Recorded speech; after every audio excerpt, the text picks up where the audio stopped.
right there, folks. We've been driving this car to work every day this week, and we played with some jetting changes and stuff, and we'll probably talk about that a little bit later. But the hood scoop, a couple of items about the hood scoop. One was I never really expected the aerodynamics to actually work on the hood scoop. You know, I was just looking at it as a way to fit the carburetor and air filter on there. So the other day I got this idea on the way to work to tape some cloth that was shredded to the back of the hood scoop, just to see which way the airflow would go. And to my surprise, I mean, hopefully the camera can see it right now, the fabric is being sucked under the hood scoop from the base of the windshield. So, wow, that actually works from that far away. I would have thought it would have had to be closer or something, but so that means our carburetor is actually getting nice, cool air rather than air from under the hood, which is pretty neat. I like that.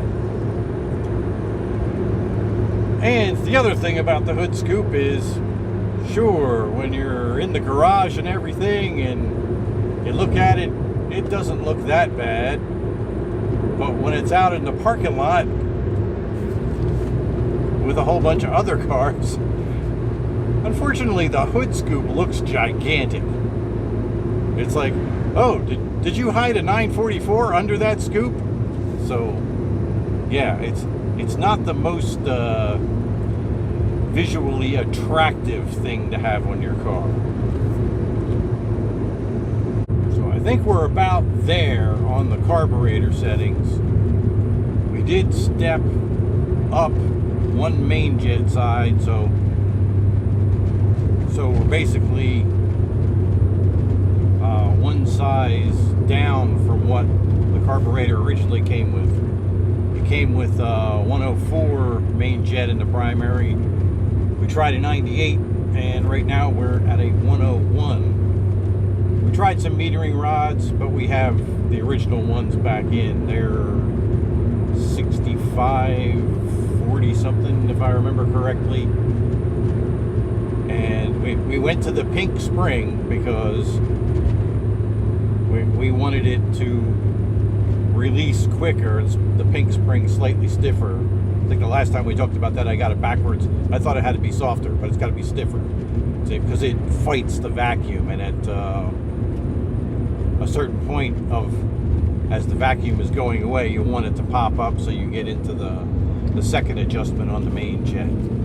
And the accelerator pump we have on the middle hole still, so, and it's really good now. It idles, it tootles, you know, 1200 RPM tootling is still a thing, and it'll accelerate from that without coughing or sputtering or anything, and it's just working really well. Secondaries, I haven't really done much with. We're going to take a look at our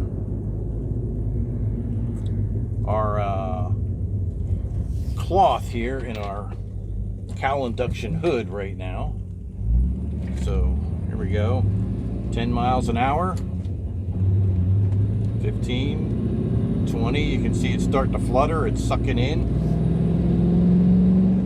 30. It's air's going into the scoop.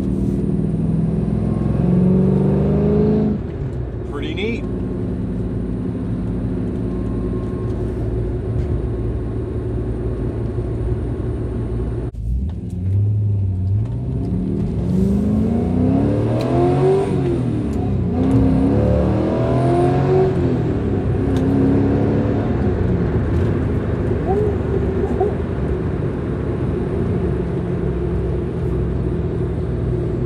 Digs in really hard in second gear. If feel the right rear drop as it dug in.